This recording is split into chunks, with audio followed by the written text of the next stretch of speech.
Students, तो कल हमने मोलैरिटी करी थी। आज हम शुरू करेंगे मोल फ्रैक्शन। 7 टॉपिक है, टोटल 8 बताए थे मैंने आपको। कंसंट्रेशन के ग्रेडियंट्स सबसे इंपॉर्टेंट मोलैरिटी, मोलैलिटी और नॉर्मेलिटी होती है, जो इसके बाद हम करेंगे। और मोल फ्रैक्शन भी काफ़ी इंपॉर्टेंट होता है। सबसे पहले क्या है मोल फ्रैक्शन। मोल फ्रैक्शन का क्या मतलब है कि आप दोनों के मोल्स निकाल लो। मोल्स किस किस के होंगे? मोल्स ऑफ सोल्यूट और मोल्स ऑफ सॉल्वेंट, दोनों के मोल्स निकाल लो और उनका आपस में क्या फ्रैक्शन बनता है। देखो, जैसे भी हम, आपको याद होगा कभी आपने मैथ में कॉस्ट प्राइस सेलिंग प्राइस पढ़ा होगा, तो उसको भी हम निकालते थे, वही चीज़ करते हैं। अगर हम किसी भी चीज़ में हमें एक चीज़ की रेशियो निकालनी है, आपको एक चीज़ में चेक करना है आपके कितने परसेंटेज मार्क्स है कुछ भी, तो हम क्या करते हैं, जो चीज़ हमें कैलकुलेट करनी है उसको डिवाइड कर देते हैं टोटल से। यही चीज़ यहाँ पे करेंगे। मोल फ्रैक्शन क्या होगा? It is ratio of moles of one component, एक कंपोनेंट के, ठीक है, टू अनदर, दूसरे के। लेकिन ये दूसरा क्या होगा, ये एक मोल से मोल कंपेयर नहीं करेंगे, टू अनदर, दोनों को ऐड करके सॉल्यूशन पूरा। बस ये याद रखना, ये वन ईच अदर नहीं करेंगे। हम कैसे करेंगे? कंपोनेंट्स को एक दूसरे के साथ के बजाय एक कंपोनेंट का पूरे सॉल्यूशन में कितना हिस्सा है। मतलब भाई टोटल मिला के कोई चीज़ 10 है, 10 में से ए के पास है 4, बी के पास है 6, तो मैं पूछूं ए का फ्रैक्शन बताओ, तो ए का फ्रैक्शन 4/6 थोड़ी होगा, ए का फ्रैक्शन तो 4/10 ही होगा ना, तो दोनों को जोड़ के आएगा। तो आपको बस यही चीज़ समझनी है कि वन अनदर मत कर देना, क्योंकि फ्लो में निकल जाता है। जैसे अभी मैं आपको बोला था, बोलते बोलते वही चीज़ माइंड में आती है कि यहाँ वन अनदर, लेकिन ऐसा नहीं होता है। दो चीज़ें हैं ए और बी, तो ए अपॉन में ए प्लस बी, ये होता है ए का फ्रैक्शन, ए का हिस्सा कितना है उस चीज़ में। तो मोल फ्रैक्शन क्या होगा, इसको डिनोट करते हैं हम काई से। काई बेसिकली आपका कुछ नहीं, आप सिंपल स्मॉल एक्स होता है ना, वैसा एक्स बना लेना, बस थोड़ा बड़ा साइज रखना है उसका। अब सोचो मेरे को काई ए निकालना है या काई बी निकालना है। एक्स से एक्स भी बोलोगे तो भी कोई इशू नहीं है, बस काई होता है सिंबल, इसलिए मैंने आपको बता दिया। तो अगर कोई काई को थोड़ा यूं करके बना रहा है तो उससे भी यूं सोचना अलग चीज़ है, सिंपल वही है। तो काई ए काई बी या एक्स ए एक्स बी किसके इक्वल होगा? ए के लिए निकाल रहे हो तो moles of A divide by moles of A plus moles of B, total moles. B के निकालोगे तो moles of B plus moles of A plus moles of B. और हमेशा, अब देखो दो चीज़ें मिलके 100% बनती हैं, तो दोनों का सम कितना होगा? 1। मोल्स ऑफ आपका mole fraction of A plus mole fraction of B equals to 1 always, ये 1 ही होगा। ठीक है, होपफुली समझ में आ गई वो बात, आपको क्या बोला गया है यहाँ पे।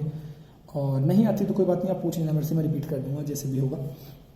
बट आपको समझना है कि ये चीज़ होती है। इसके बाद अब देखो, ये सिंबल नोटेशन जो आप कर रहे हो वो एक ही लेके चलना। आप कई बार क्या होता है ना, हम लोग 2-3 बुक्स ट्राई मारते हैं, कभी ये कभी वो। अब हर बुक में अपनी नोटेशन अलग मिल सकती है। किसी में, जैसे मैंने आपको बोला ना कि हम सोल्यूट को मोस्टली ए मानेंगे सोलवेंट को, और बी को आप सोल्यूट मानोगे। कई बार 1 और 2 लिखा मिल जाता है, तो वो अपने अकॉर्डिंग आप 1-2 लोगे, मेरे को कोई इशू नहीं है, आपको बात समझ में आनी चाहिए, आप कैसे भी कर सकते हो। ओके, तो हमें एक बुक पे फिक्स लिमिटेड नहीं रहेंगे, जो भी आप पढ़ रहे हो आप उस हिसाब से करो, बट अपने लिए, अपनी ईजीनेस के लिए एक ही मेथड के स्टिक करो, क्योंकि वो आपको फिर खुद कंफ्यूज ना हो जाए। मोल फ्रैक्शन समझ में आया क्या होता है? मोल फ्रैक्शन के बाद एक जो स्पेशल एक प्रॉपर्टी और होती है वो है आपकी नॉर्मेलिटी।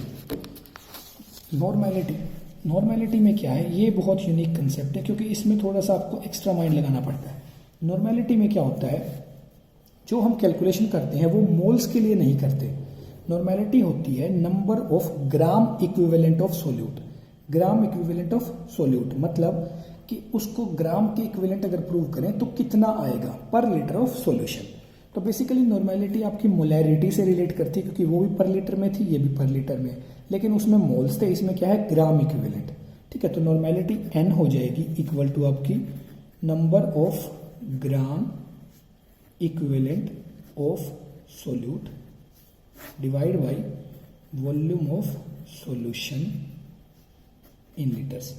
अब ग्राम इक्विवेलेंट कैसे निकाले जाए? ठीक है, ग्राम इक्विवेलेंट बेसिकली क्या होता है, कई बार तो आपको क्वेश्चंस में दिए मिलेंगे। अगर आपको नहीं दे रखी ग्राम इक्विवेलेंट, तो कोई भी, मोस्टली नॉर्मेलिटी आपसे सिर्फ एसिड्स के केस में पूछी जाती है, तो कोई भी एसिड कितने हाइड्रोजन रिलीज कर सकता है, वो होता है उसका n फैक्टर। ग्राम इक्विवेलेंट निकालने के लिए ग्राम इक्विवेलेंट इक्वल होता है मोलिकुलर मास या molar mass divide by n factor, और n फैक्टर इक्वल टू होता है, इसको बोलते हैं एसिडिटी, कि कितनी हाइड्रोजन आपकी रिलीज होंगी। जैसे अगर मैं बोलूं HCl है, HCl के 1 मोल से 1 हाइड्रोजन आपको मिल रही है, करेक्ट। तो आपकी जो n फैक्टर होगा वो 1 हो जाएगा, ठीक है। हर बार देखो H भी जरूरी नहीं है जितना H हो उतने ही हो, वो कई बार दी मिलेगा, वो आपको मैं धीरे धीरे आगे आगे चलते जाएंगे, हम समझाऊंगा अभी कि कई बार क्या होता है कि आपको 3 H दिखते हैं लेकिन तीनों H अवेलेबल नहीं होते हैं, ठीक है। तो HCl में 1 H है, 1 हाइड्रोजन रिलीज होती है क्योंकि H किस में टूटता है, H पॉजिटिव प्लस में Cl नेगेटिव, तो 1 H पॉजिटिव मिलता है, तो इसका n फैक्टर क्या हो गया 1। तो HCl का जो मोलिकुलर मास होगा वो कितना होता है 1 + 35.5 36.5, और इसके लिए n फैक्टर क्या होगा 1/1, तो इसका ग्राम इक्विवेलेंट भी क्या होगा 36.5। तो ऐसे एसिड जिसमें एक ही हाइड्रोजन है उनके लिए नॉर्मेलिटी और मोलैरिटी की वैल्यू क्या हो जाएगी, मतलब मोलैरिटी नहीं सॉरी नॉर्मेलिटी की वैल्यू किस में निकल जाएगी, उसका मोलर मास के ग्राम इक्विवेलेंट आ जाएगा, तो आपका सिंपल हो जाएगा। लेकिन हर बार ऐसा नहीं होगा, ठीक है। ये है नॉर्मेलिटी, तो होपफुली आपको सारी चीज़ें समझ में आई हो। अब हम एक क्वेश्चन करते हैं जिसमें हम तीनों चीज़ें कैलकुलेट करेंगे, मोलैरिटी, नॉर्मेलिटी और साथ साथ क्या करेंगे आपकी मोलैरिटी भी कैलकुलेट करेंगे। तो क्वेश्चन है, ध्यान से सुनना, आपको वैसे मैंने क्वेश्चन में दिया भी है बट आप यहाँ देखो, आपको एसिड दे दिया H2SO4 सल्फ्यूरिक एसिड, और उसमें बोला गया it is 15% by mass, 15% by mass, ठीक है। और साथ में इसकी डेंसिटी दे दी, डेंसिटी को हम रो से डिनोट कर देते हैं ऐसे, ठीक है, P जैसे सिंबल होता है, आपके लिए आप सीधा डेंसिटी भी लिख सकते हो या और भी कोई सिंबल हो, 2-3 सिंबल होते हैं इसके, गामा से भी डिनोट करते हैं। तो ये दे रखी है 1.10 ग्राम पर मिलीलीटर, ठीक है, डेंसिटी दे दी। आपको निकालनी है M और N तीनों, मोलैरिटी नॉर्मेलिटी।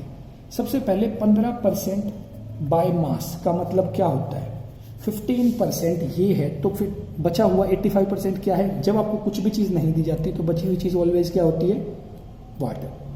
तो 15 ग्राम तो है H2SO4, 85 ग्राम है वाटर, टोटल है 100 ग्राम। अब देखो जो मास वाली चीज़ है वो तो इजीली निकाल सकते हो, है ना, क्यों इजीली निकाल सकते हो, आपको क्या दी, मास ऑफ सोल्यूट है, मास ऑफ सोलवेंट है, निकाल दोगे, मोल्स निकाल लो, मास इजी। लेकिन वॉल्यूम वाली चीज़ को कैसे निकालें, चलो उसके जाते हैं। सबसे पहले हम इसकी निकालते हैं मोलैरिटी।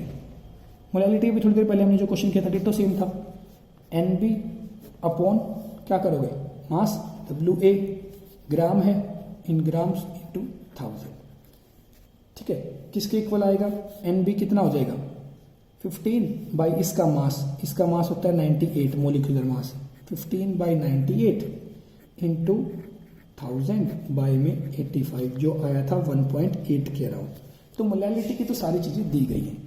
अब इंटरेस्टिंग क्या है, मोलैरिटी कैसे निकालें, भाई हमें तो मास दिया गया है तो वॉल्यूम कैसे निकालें, तो वहाँ रोल में आता है डेंसिटी। डेंसिटी क्या होती है, density equals to mass by volume. तो डेंसिटी दे दी आपको 1.10, मास कितना है आपके यहाँ पे, आप चेक करो कितना मास दे रखा है आपको, यहाँ से मास से वॉल्यूम निकाल सकते हैं ना, 15 दे रखा है, ठीक है, 15, तो वॉल्यूम कितनी होगी ये आप कैलकुलेट कर लोगे। V किसके इक्वल हो जाएगा 15/1.10, इसको काटने की जरूरत नहीं है, एज इट इज वॉल्यूम रख लो क्योंकि हमें वॉल्यूम की नीड पड़ेगी। रख लिया 15 आपने। अब आप क्या चेक करोगे, इसके बाद आपके पास मास आ गया, वॉल्यूम आ गई, दोनों चीज़ें आ गई, डेंसिटी थी, मास आपको वैल्यू मतलब वॉल्यूम मास की तो हमने कैलकुलेशन कर लिया, तो हमने सिर्फ वॉल्यूम देखना है, तो वॉल्यूम आपके पास आ गई। क्या रखोगे, मोलैरिटी की इक्वेशन क्या होती है, M इक्वल्स टू NB आप यहाँ पे निकाल ही चुके हो, 15/98 ही होगा, ठीक है। NB अपॉन में वॉल्यूम इन लीटर, ठीक है। ये पर ml है तो क्या करना पड़ेगा, ml में है तो 1000 से मल्टीप्लाई करोगे, NB इंटू 1000, क्योंकि वॉल्यूम ml में है ना, आपकी डेंसिटी ml में थी, ग्राम ml में, तो कैसे कन्वर्ट करोगे, NB होएगा 15/98, V की वैल्यू है 15/1.1, 15 यहाँ हो जाएगा, 1.1 कहाँ चला जाएगा ऊपर, इंटू क्या बच गया आपका, हमने 2 वैल्यूज रख दी, इसके बाद आपकी क्या वैल्यू बच जाएगी, सिंपली 98 यूज हो गया, 15 आपका यूज हो गया, इंटू 1000 था, ये बाय में 100 होगा, तो क्या कर सकते हो 1000, क्योंकि आपने किस में लेना है, ग्राम में चेक करो क्योंकि आपका केस दे रखा था।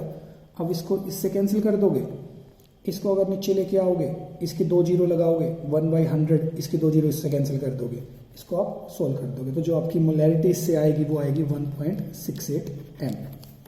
ठीक है, ऑलमोस्ट नियर अबाउट 100% करेक्ट नहीं है, थोड़ा बहुत ऊपर नीचे हो भी सकता है, इतना आपकी डेंसिटी से आप निकाल लोगे।